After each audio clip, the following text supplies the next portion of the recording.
Good. That didn't sound Confidence. overwhelmingly positive. You're good. Okay, we're gonna move on to item 1.3, which is roll call. Here.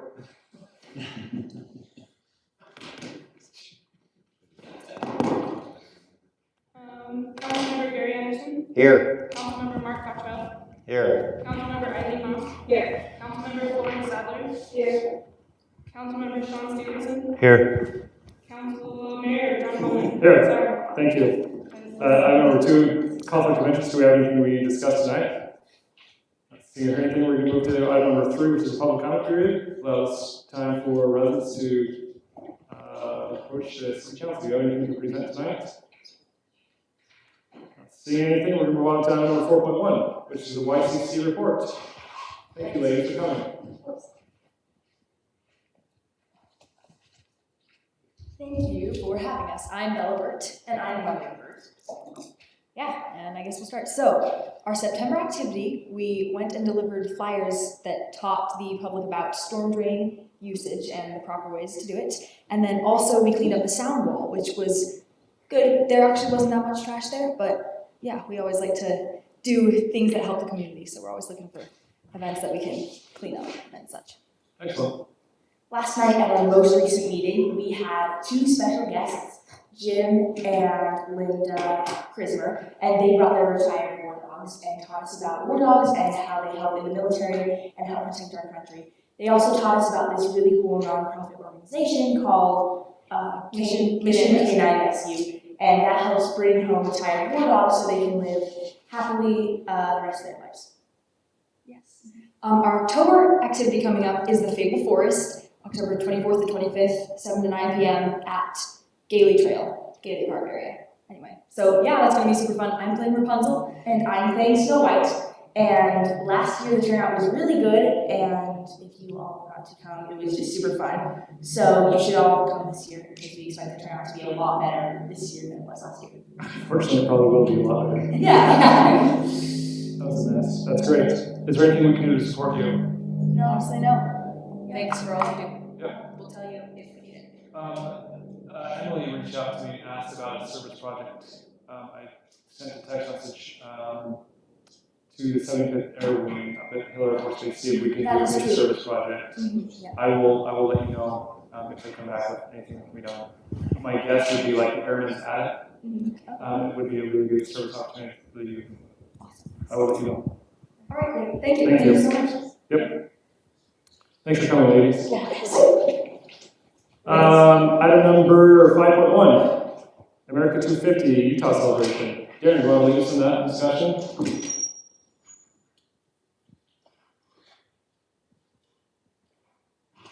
So this was brought up in council meeting before by residents. If the city wants to be part of this celebration over this whole next year, it goes till next July 4th when it's the actual American celebration on that day. Part of that is if the city wants to be involved, the city needs to have a committee put together and a couple different activities throughout the year that we can do as a city and be involved in.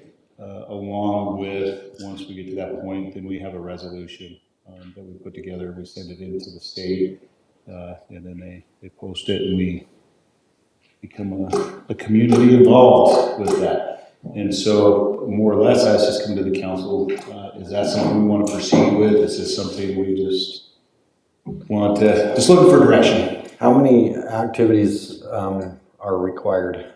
One? I believe there's only one activity that is required. Kaysville, I believe that there was like a week ago, it was a week-long dedication, I think, to the military. Layton has done one, and I believe it was to veterans. Layton has done one of their programs, and it was like the end of August or 1st of September, and it had to do with veterans, is one that they promoted. So there are a couple that have been done in surrounding cities. So the question, what do we gain from that? What do you have our name on? You'll have, it comes up on the thing, it has cities and communities involved, and it has for Heights City. And then you can click on it and tell you what we did and those kind of things. Some of the training that I went to, the utility cities and towns, they had quite a few ideas that they are suggesting. What they're suggesting too is, you have to make it work for your community, but also the state is putting together a website with suggestions. One of the suggestions is on July 5th, they are asking everyone across the country to share a meal potluck with the neighbors in your area. Another thing that they would really like, and I think we could easily do in this community, is to encourage people to walk or ride 250 miles. And then the city would just have a little certificate if people do that. It's just a, encouraging kind of thing. And then actually there's a grant available for up to $1,500 to help any city with any of the activities that they want to put together. So there's a lot going on with that.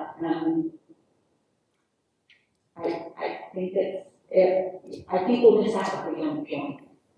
So in talking with Darren, a couple ideas, couple thoughts that we've had would be to, I was approached by the museum committee, by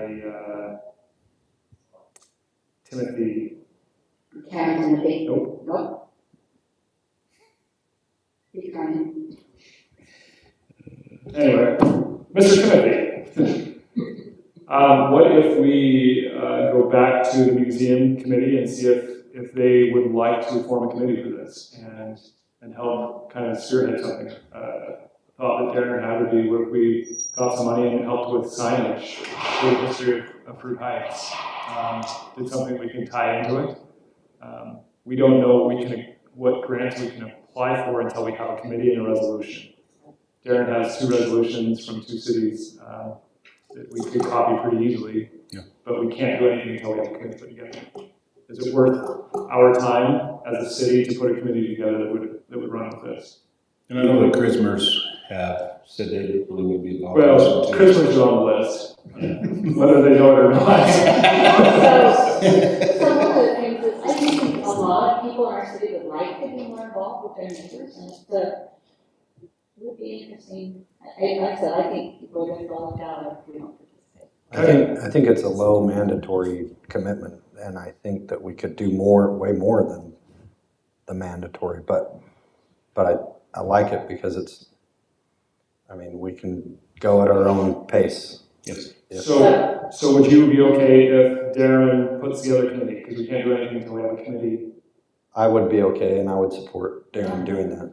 I'll continue with the emails and get a hold of the individuals. Brad. Chrismers and stuff. Brad. Brad, That's it. Yeah. So We may want to ask the other council members, because I'm See if others- not like the saying voice here, so I don't. I think maybe to take suggestions are good for our community too, because I think there's people out there, we all know different people, and they're. So let's keep this simple. Like, the committee is just a committee. Like, we don't need to make this a massive ordeal, and we can't do anything, and we can't see the grants available until we list a committee.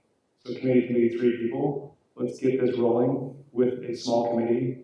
And then add to it. So if we have to, yeah. then we can get a resolution by next city council meeting, and then we can start adding to it. But we can't do anything without a named committee. Are you guys okay with that? Yeah. Okay, I'll contact those individuals. Move forward with that. So. Yeah, I think the Chrismers would be great. I think Brad Timothy, Fawn Morgan, just utilize some of their knowledge. And if a couple would be willing to, let's just name them as committee members, and then let's run with it. Okay. So we have to start learning how to say the words semi-sesquicentennial. Semi-sesquicentennial. Thank you. Let's move on to 5.2, which is bids for the road patching. I know we kind of had a hiccup with our last vendor. So, Lane, went out to bid to get our road patching this, well, it's been a few weeks ago, to have our road patching done this fall.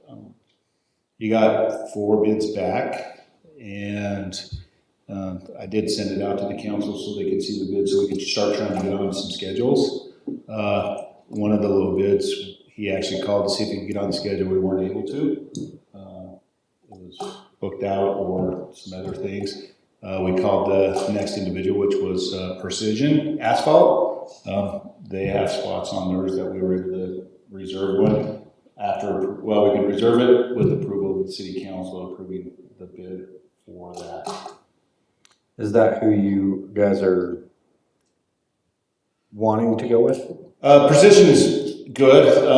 Lane's worked with them before when he worked for Weaver Basin, so he does know the guys. The 2 that we've used in the past a lot are both LaRose Asphalt and Post. They're a little bit higher, but he didn't have any concerns about Precision either. So there's no reason to go away from Precision, No. especially No. with them being the. No. Yeah, no. Eccles, and that one, I have never worked with Eccles before, but they were very high in their pricing. And once again, it was if you want to squeeze it in, here's what it's going to cost you. So I think the bid price, Haley, do you have that? I believe it was 18,804 or 54 is what they're. 18,800. 804. So it's right there. So they were the other little bid on that, and so I just would be looking for the council to approve that bid so we can guarantee that we're almost. LPTA is more risk averse, meaning you have not so lowest price based on price, because they mechanisms that will. Yeah, yes. Also, they can get some. Yes, they can get us on a schedule and get us completed this fall within the next few weeks. So. Excellent. Thank you. Any questions? This will be item number 6.1 in just a second. Item number 5.3, which is the front porch. Okay, you can bring that up. So on this, I've been working with Jones and Associates. Last year, as we were going through, I was working with different architects trying to get actual bids to put a project together, and along with federal funding from the CBG grant, we weren't able to get anything rolling with that, and prices were extremely high. I actually was talking with Jones and Associates. They actually have a structural engineer that they use that does a lot of designing, which I did not know they had at the time. So I called and talked with them, and they put this design together for the new entrance. It has to do, they'll have to go in and, of course, dig down and redo all the subsurface because of the settling. So that'll all get dug out, all new material hauled in, compacted, brought back up, everything brought up to ADA standards, because right now we're currently out of standards to the new ones. And anytime you do any construction or anything like that, you have to bring it up to the current codes. So this is the design we came up with that we thought matched currently pretty close to what was there. We added a couple benches so we could sit and look at the beautiful skyline and valley and our monument. And then also some benches on the other side where we could turn and look and sit, and individuals could look at the mountains. We thought it looked really good and fit very well with our city building. And so I just wanted to make sure that council seen that it was being worked on. There is a design that we're trying to move forward with. They're in the process of finishing up all the structural and the wiring for electrical and all those kind of things, so we can have the automatic door openers and all those kind of things. Places for cameras, spotlights, different things that would be going on the front of there. We also, as we were going through this, cost-wise, we may also be able to do the back and bring that entrance up once again to ADA standards with automatic doors and enclosure and those kind of things back there. But that's all depending on the price. When we put it out to bid, we'll put that as a secondary option. So the pricing's within our budgeted area and stuff like that. We should be able to maybe do them both. If not, we'll just stick with the porch, the front entrance. Great questions, thank you. Thank you, Darren.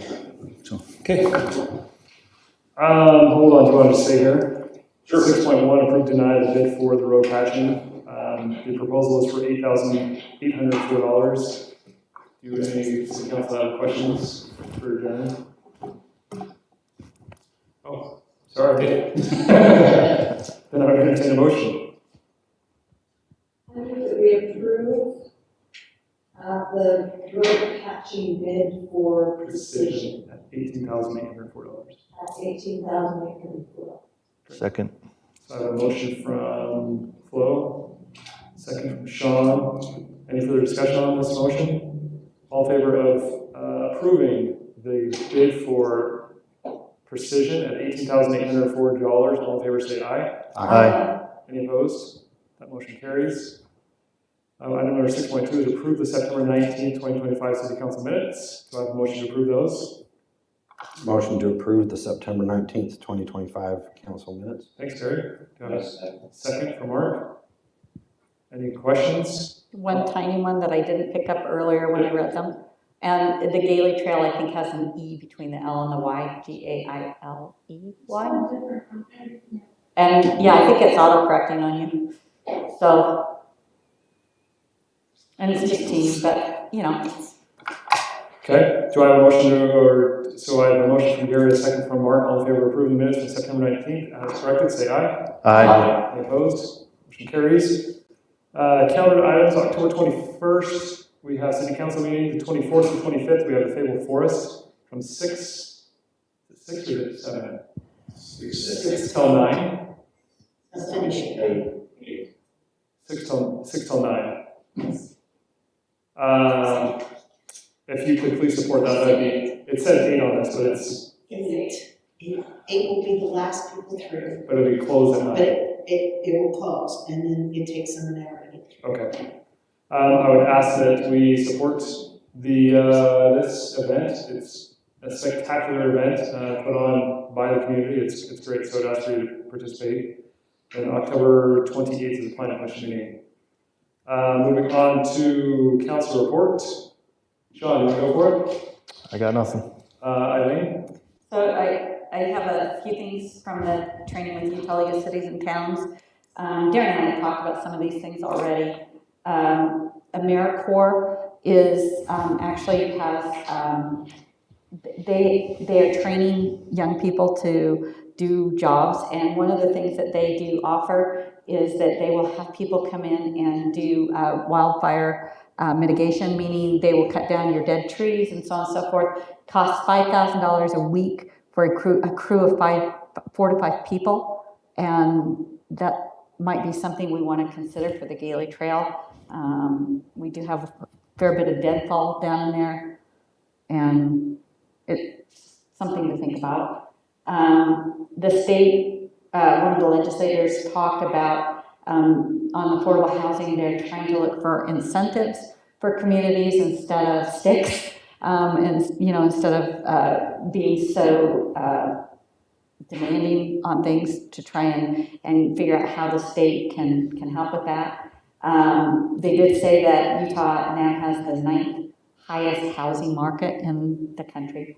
Also, one of the things that they mentioned, Darren, that I forgot to talk to you about earlier, and I do have some other things too that I'll talk to you about, but one of the things that they talked about is security of information coming from the city is becoming very, very important. People are copying information and trying to imitate the city, and they are saying that your brand helps security, And actually, they're telling us, they were saying that even you should use something that you're using the exact same color on your brand every single time. And, whether it's 5000-01 or whatever that color, those colors are, you need to be very specific in those colors that you use in the city so that it actually helps with the security. And then they said we should never let people copy anything about our website, whether it's a picture or anything that might make people think that it's from us, because then if somebody does come in and try and,